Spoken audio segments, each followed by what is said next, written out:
ก็ตัวก็ได้บอกว่าเราตัวปากยังไม่โอ้ประมาณว่าข้าตะกัวไฟพุทธกับพุทธวันโซ่พุทธกับพุทธเอาไฟวันนั้นตกพันใดก็ตัวยังประนามแต่ว่าเมาเหล้าเอาเที่ยวจูนเขาเศร้าก็ได้ไปเอาก็มันอ่านแล้วว่า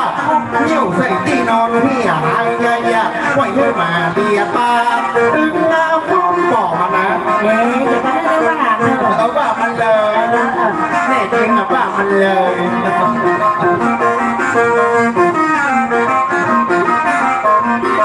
บักบ้องตาวันเล็กมาส่งเราใส่ต๊อกมาโหพี่โหน้องบักบุกไผ่เป็นไผ่พุทธกับพุทธมอหนึ่งพุทธกับพุทธเตาไฟพุทธกับพุทธพันใดพุทธกับพุทธมอเขาจีนแต่ขีดว่าเตี้ยวหุ่นแน่หุ่นหลังปักพิษลงยางอันลำโหดแนวดีเฮ้ยและน้อง